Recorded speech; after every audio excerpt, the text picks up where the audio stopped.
如果撳一個掣 ，AI 就可以幫到我哋選股，唔使經濟學位，所有睇唔明嘅股票硬知識都有人去代勞。你話咧幾咁方便呢？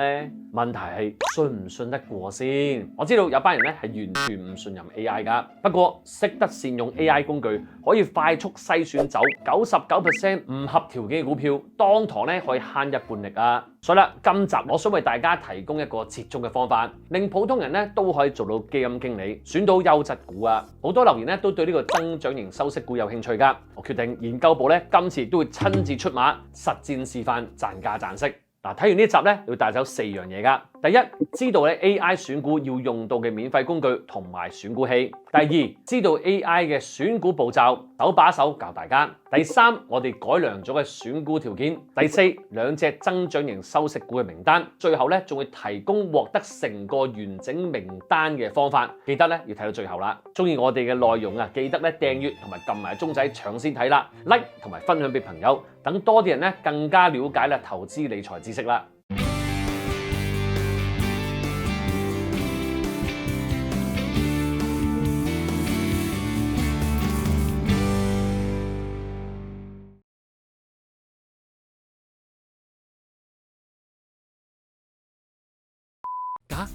假嘅，我哋所有嘅專屬平台同埋聯絡方法都喺晒呢度噶啦，唔好再俾人呃啦。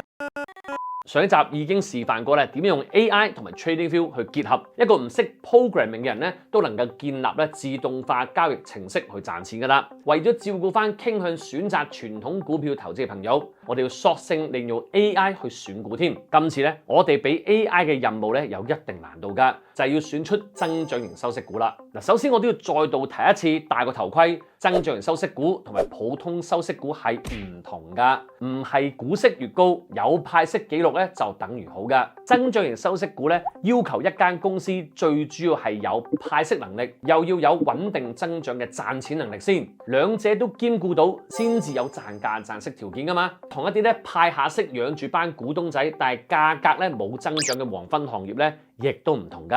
呢類股票長揸落去，相對咧係穩陣得多噶。但係要用咩條件咧先揾到呢啲股票呢？如果你對報表選股完全唔熟悉嘅話，以往咧要花好多時間上網爬文噶，見到一大堆唔同嘅數據同埋術語，未學識啊已經跪喺度投降啦。而家唔使噶啦，直接咧用 AI 得噶啦。以下分為4個 step 咋。Step 1，先叫 AI 定義出選股條件先。Step 2，用免費選股器篩出嚟。Step 3，過濾結果，加入咧改良條件。Step 4，剩翻股票已經好少啦，先至最後用眼球法去選股。首先啦，你要有類似 ChatGPT 呢類嘅聊天機械人程式工具。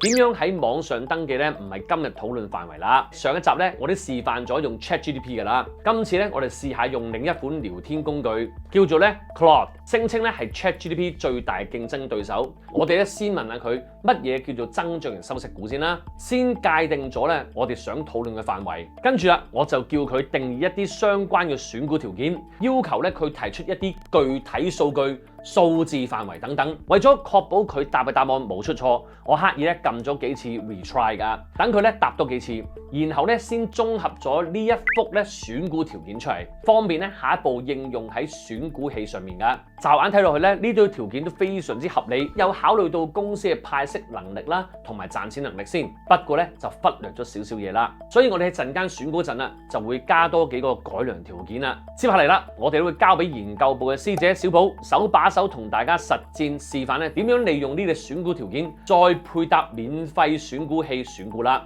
Hello， 大家好，我係研究部嘅小寶。根據 AI， 佢總共咧就提供咗8個嘅條件啦，而去選出一啲增長型嘅收息股嘅。我哋都會利用翻 investing.com 啦，根據翻呢8個條件啦，盡量去選出翻呢一類型嘅收息股。首先喺 investing.com 啦，我哋可以撳翻 tools， 跟住再撳 stock screener 啦，咁就可以去翻選股器呢一個版面噶啦。我哋就會做2個版本嘅，第一個版本就係 AI 提供俾我哋嘅版本，而第二個版本呢，就係根據我哋再修改翻、補充翻一啲條件嘅一個版本嚟嘅。咁我哋先用美股去做個例子先啦，咁就喺市場呢度呢，就揀翻美國嘅市場啦。第一個條件呢，就係關於盈利嘅增長率嘅，講緊過去5年盈利增長率係要去到10% 以上嘅。咁而我哋可以去翻 ratio 啦，跟住近翻5年嘅 EPS 嘅 growth 啦，咁就呢一度呢，輸入翻10呢，咁就可以符合翻佢第一個條件噶啦。第二個條件呢，就係關於股息嘅增長率啦，咁呢一度要求呢，就話要過去5年嘅股息增長率係要喺5% 以上。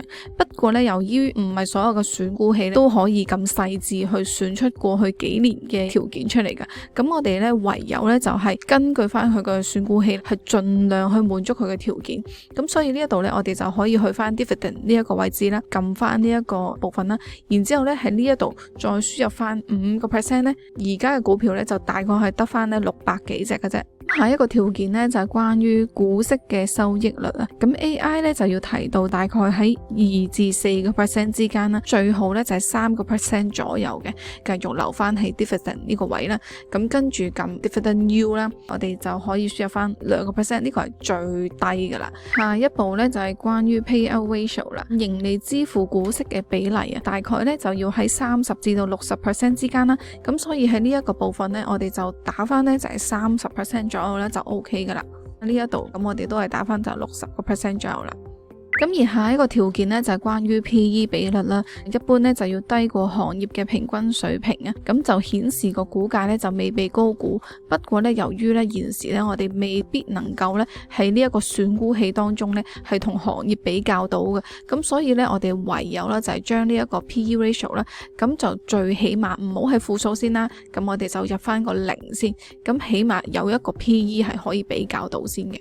第6個條件呢，就係關於 PEG 嘅比率啦，最好呢就細過1啦，就反映公司嘅增長能力啊。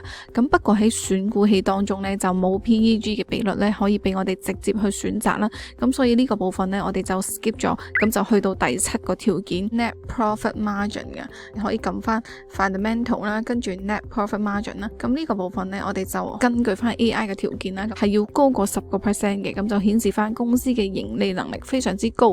咁所以咧，我哋喺呢度咧就輸入翻10% 啦。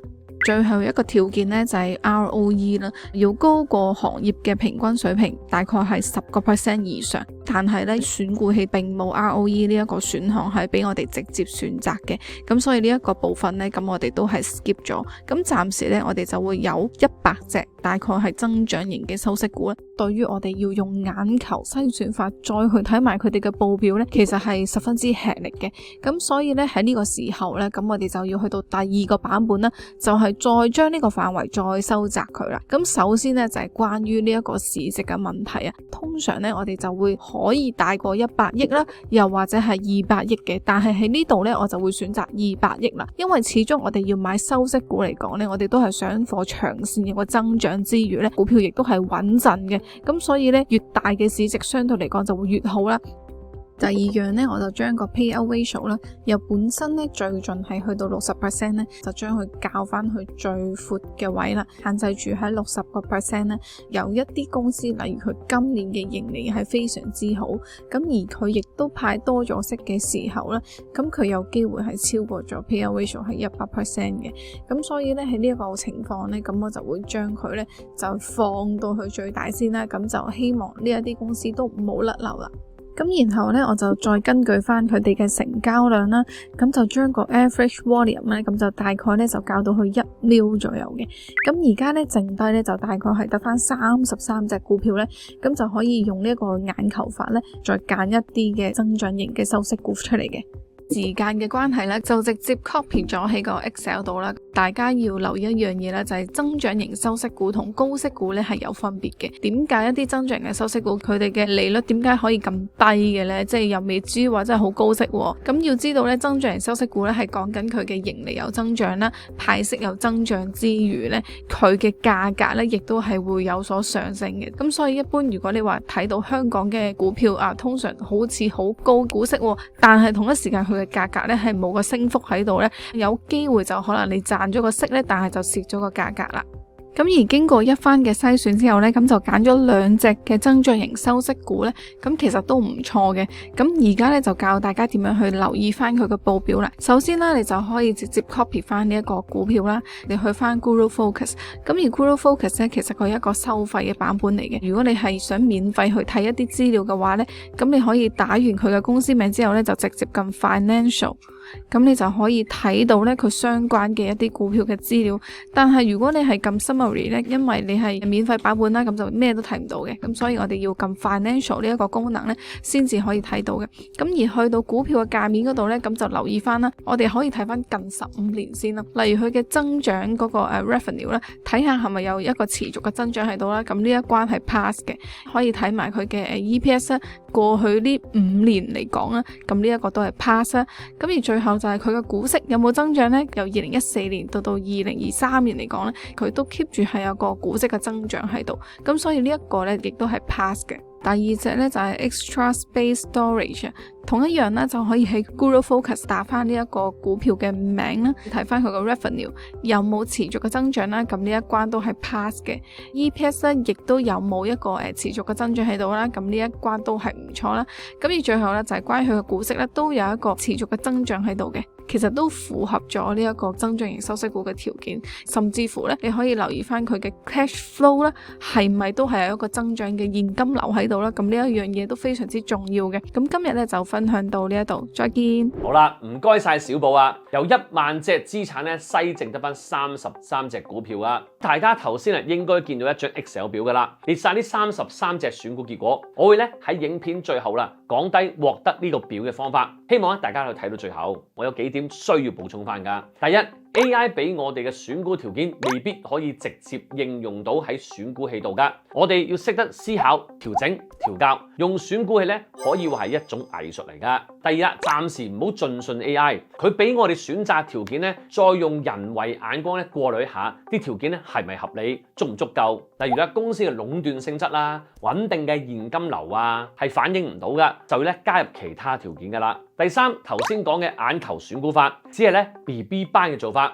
等大家用住先。真正嘅報表研究咧可以非常之精密噶。我自己選股咧就會去 morningstar.com 免費網站咧，用5個 ratio 去選股啫。5個 ratio 咧已經分晒每間公司嘅盈利能力同埋現金流嘅能力啦。我做10幾年資產管理，訓練研究部每一位嘅分析員，同埋喺世界各地咧教咗4萬位以上嘅唔同嘅大行、同行同埋散戶同學仔。如果大家有興趣想了解點樣從經濟週期去投資股票同埋房地產嘅話，或者點樣善用無限槓桿去借錢，去啱嘅時間選啱目標去借錢買樓投資嘅話，成個我嘅策略都會喺10年財務自由課程入邊講晒㗎。喺個10年財務自由嘅1小時免費工作坊入邊咧，都提及晒㗎啦。喺 QR Code 或者下面連結咧都可以報到名，投資呢1小時去了解下，認真收割你財富增值嘅方法。嗱，頭先啦，小寶幫我哋咧揀出2隻美股 CCI 同埋 EXR 啊，咁啱咧2隻都係 REITs 嚟嘅，收息一族之外啦。CCI Crown Castle 啊，係美國通訊基礎設施嘅巨頭，電信塔咧就係佢嘅血脈啦。由成立嘅時候啊，得133個塔，而家已經激增咗300倍啊，到4萬個塔噶啦。為到美國手機供應商提供信號同埋數據服務，根本壟斷咁滯噶啦。亦都曾經躋身財星美國500強。過咗10年股價圖咧係呢個樣，慢慢斜上去，回報10年咧最高有200%。XER Extra Space Storage 啊，係美國第2大自動倉存設施公司，擁有2200個自動倉存物業，140萬個商鋪，1.5億尺可以租出嘅空間，即係大概1417個標準足球場。過往10年啊，股價圖咧就係呢個樣，都係斜上去嘅，回報10年最高有490%㗎。記得啦，選股咧就唔係叫做一戰定江山，一定要睇翻咧市場咧當時發生嘅事，氛圍係咪良好，先至有資金合理地反映真正估值㗎。嗱，今集咧就只係拋磚引玉嘅，示範咧點樣用 AI 結合選股器去選股。嗱，呢類 AI 聊天工具喺協助我哋投資上面有一個咧好難解決嘅痛點，就係啦，欠缺技術分析。佢可以整理數據，但係咧唔會教你幾時同埋點樣出入市，最終咧都要自己做領航員，揸翻住堂睇。亦都奉勸大家咧唔好直接問佢建議買咩股票，實屬高難度同埋愚蠢嘅動作，以免炒車收場。正如啦上集咧呢個留言所講，如果每個人啊都可以咁做啊，就唔會有人輸啦。所以啦，根本係冇可能，最後慳到啲唔同時間，或者幫你準確啲去揾到你目標，知道碟餸入邊乜嘢，你先至煮到一個美味同健康嘅美食。臨尾啦，問大家啦，如果 AI 聊天工具有個新功能，按條件撳一個掣就有選股名單，你會唔會用呢？ A 唔會，因為 AI 唔可靠，成日答錯問題嘅。B 會，不過一定要加埋人腦思考決策。C 會，可以慳翻好多時間啊嘛，何樂而不為呢？ D 其他，留言話我知。頭先講到啦，如果咧想得到節目入邊啊33隻完整嘅選股名單，只要咧今集留言數量超過500個啫，我哋就會以頂置留言方式咧去公開噶啦。所以啦，歡迎大家下面留言咧去解釋嘅答案，或者留言區打+1兩隻字，我哋就會收到噶啦。今集內容去到呢度，如果大家真係中意同埋支持我哋內容製作，記住一撳 like 同埋 share， 訂閱呢個頻道，撳埋鐘仔搶先睇。投資唔係大個專利，下次見大家，拜拜。